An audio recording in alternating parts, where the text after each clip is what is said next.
In the quiet village of Greenwood, where the wind whispered secrets through the trees and everyone knew each other's name, there lived a young woman named Ella, the only daughter of Thomas and Margaret, humble farmers with hearts of gold. Ella was beauty itself, gentle as the morning dew, graceful as the river's flow. Everyone loved her. She was the light that made Greenwood shine. One warm evening, something joyful happened. Ella's childhood friend, Brian, asked for her hand in marriage.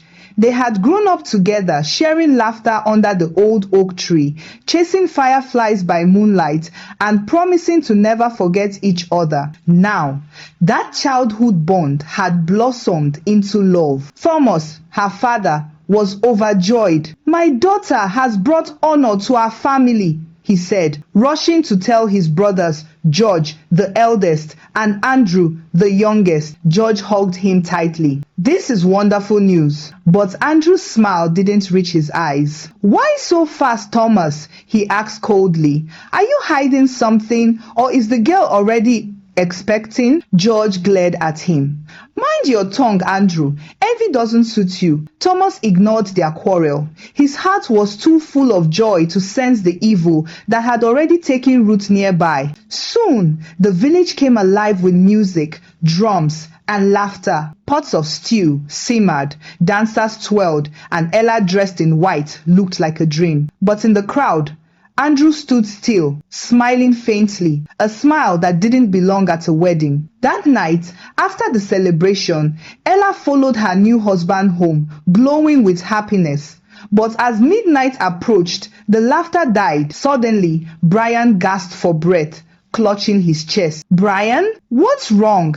Ella cried, shaking him. He tried to speak, but no sound came. Moments later, he was gone. Ella's scream echoed through Greenwood before dawn broke. Villagers rushed to the scene. What happened? Wasn't he just married yesterday? No one dies like that without reason. And in the crowd, Andrew muttered, "I told them something wasn't right." His wife tugged at his sleeve.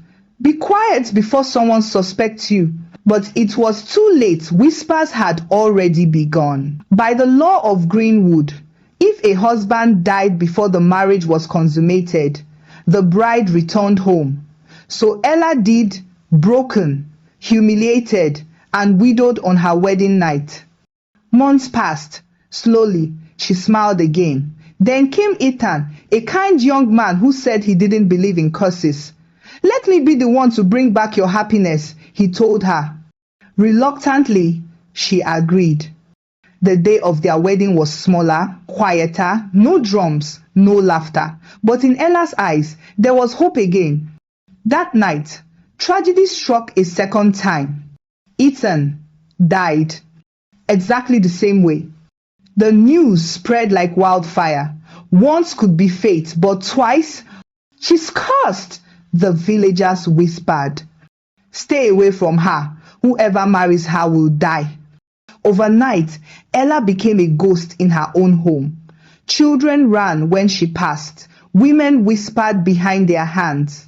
Even her cousins stopped visiting, all except one, Michael, George's only son. "I don't care what they say," he told her. "You're still family."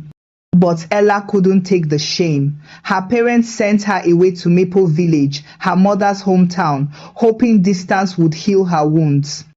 There, she began to live again, quietly helping her aunt, finding small joys in the morning sun. And just when peace began to return, love knocked again. A humble farmer named Daniel asked to marry her.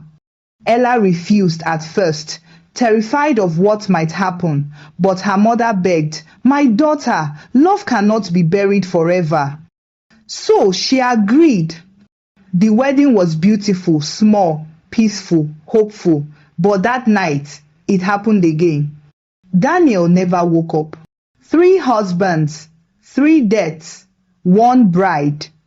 Ella screamed into the night until her voice broke. "I'm cursed. Everyone I love dies because of me." From that day, she swore never to love again. Years passed. Greenwood forgot her, almost. Until one day, A young man named Adam returned from the city. He was strong, kind, and curious, the kind of man who saw beyond gossip.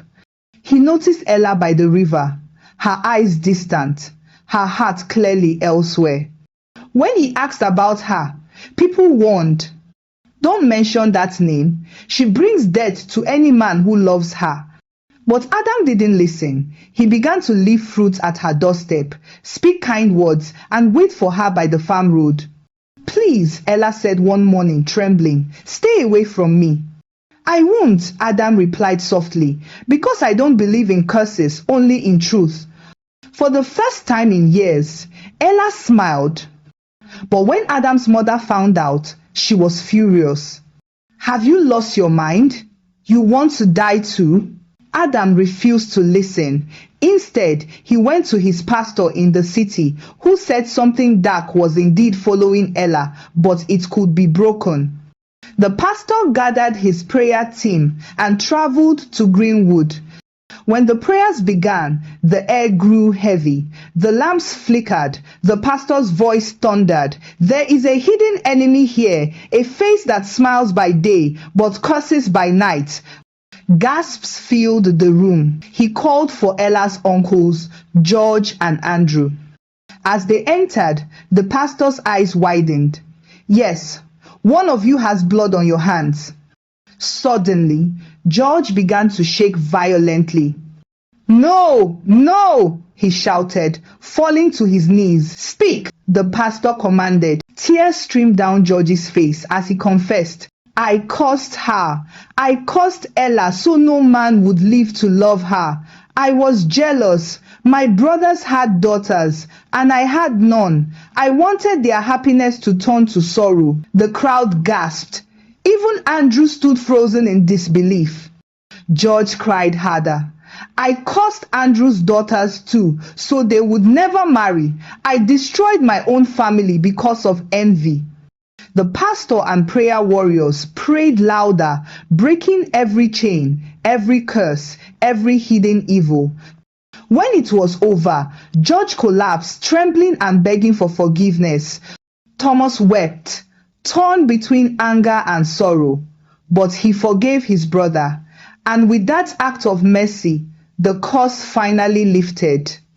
Weeks later, Adam came to ask for Ella's hand in marriage. The entire village held its breath. That night, Ella didn't sleep. She watched her husband's chest rise and fall, afraid to blink, afraid to hope. When dawn broke, Adam turned, smiled, and whispered, "Good morning, my love." Tears of joy streamed down her face. The curse was broken for good. And from that day, Ella's name was no longer spoken in fear, but in awe. Because sometimes, even after years of darkness, love still finds a way to win. Don't forget to like, share, and subscribe